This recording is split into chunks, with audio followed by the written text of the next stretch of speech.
गाईस, तर आज भाऊच्या धक्क्यावर ज्या पद्धतीने भाऊंनी सगळ्यांची शाळा घेतलेली आहे, म्हणजे मागच्या सीझनला त्यांनी खूप हलक्यात घेतलेलं होतं, शो होस्ट करता येत नाही अशा बऱ्याचशा प्रेक्षकांच्या कमेंट होत्या. पण यावेळेस मात्र त्यांनी खूप छान धक्का दिलेला आहे सगळ्यांना.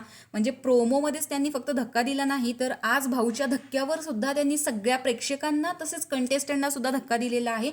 इवन मग दीपाली मॅम असतील, तन्वी असेल, रुचिता जमादार असेल, आयुष संजीव असेल, राकेश बापट असेल, आणि ज्या पद्धतीने त्यांनी सर्वांचं कौतुक केलं, म्हणजे एक एक चुका त्यांनी दाखवलेल्या आहेत.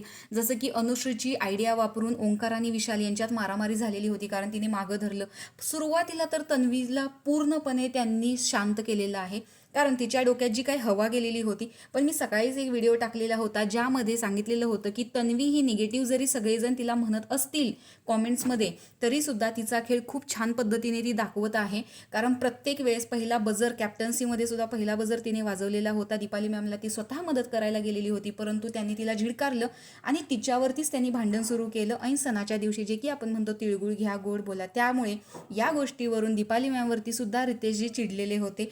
त्यानंतर त्यांनी सागर कारंडे यांचं कौतुक केलं. सागर कारंडे आणि तन्वी यांच्यामध्ये सुद्धा जे काही भांडण झालेलं होतं, त्यामध्ये तिनं एक स्टेटमेंट वापरलेलं होतं की कॉमेडी करून हे भांडण मिटवण्याचा प्रयत्न करतात. तर ही सागर कारंडेची ही मजबूत बाजू होती आणि एक तो पॉझिटिव्हनेस होता. पण तन्वीचं हे जे स्टेटमेंट आहे ते सगळ्यांनीच चुकीच्या पद्धतीनं घेतलेलं होतं. परंतु सागर कारंडे असं सगळीकडे दिसत आहे, म्हणजे सगळी महाराष्ट्रामध्ये त्यांची चर्चा होत आहे. प्रेक्षकांचं असं म्हणणं आहे की कुठे दिसले, काय त्यांचं कॉन्ट्रीब्युशन दिसलं या शोमध्ये, असं सगळ्यांचं म्हणणं आहे. त्यानंतर असेल सचिन कुमावत, म्हणजे तुम्ही जे फक्त गाणी गाता ते सोडून बाकीच्याही गोष्टी तुमच्या दिसू दे, असं त्यांना सांगितलेलं आहे. रितेश भाऊनी ज्या पद्धतीने सर्वांची शाळा घेतलेली आहे, इवन प्राजक्ता असेल, तिचं ज्या पद्धतीने कॅप्टन झाल्यावर कौतुक केलं, त्याच्या बाजूलाच ओंकार आहे, त्यांच्यामध्ये जी मारामारी झाली, या सगळ्याच गोष्टीबद्दल इन डिटेल त्यांनी सर्वांना सांगितलेलं आहे. पण तुम्हाला रितेश भाऊंचं हे सूत्रसंचालन असेल किंवा शो होस्ट करणं असेल, ॲग्रेशन असेल, ते आवडलं की नाही हे कमेंट बॉक्समध्ये मात्र नक्की सांगा. त्यानंतर रोशनच्या बॉडीकडे आहे, रोशनकडे बॉडी आहे, तो दादागिरी करतो का, म्हणजे त्यांनी एक एक गोष्टी इन डिटेल बघितलेल्या आहेत. तसेच आयुष संजीव असेल, राधा पाटील, राकेश बापट, ओंकार राऊत हे कुठेच दिसत नाही. तसं प्रभू शेळके यांचं त्यांनी कौतुक देखील केलेलं आहे, कारण कोणताही खेळ न खेळता त्यांनी सर्वांना कॉमेडी करण्याचं काम केलेलं होतं.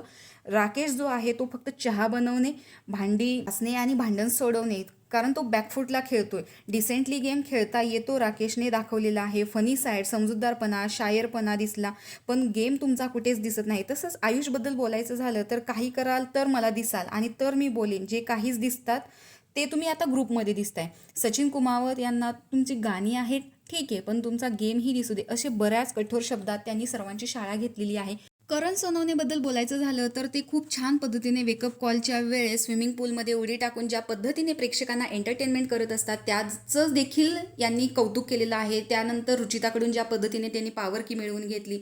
तसंच अनुश्रीबद्दल बोलायचं झालं तर तिचा फक्त पहिल्यांदाच गेम दिसला, नंतर नाही दिसला.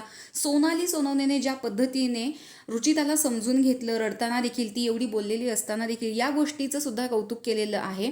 बाय द वे, आज भाऊच्या धक्क्यावर त्यांनी घेतलेली शाळा बघून तुम्हाला किती धक्का बसला हे कमेंट बॉक्समध्ये सांगायला विसरू नका. आणि कोणत्या कंटेस्टंटची घेतलेली शाळा तुम्हाला जास्त आवडली याचं नाव मात्र कमेंट बॉक्समध्ये नक्की सांगा. अशाच व्हिडिओसाठी आपल्या चॅनेलला सबस्क्राईब करा. तोपर्यंत बाय.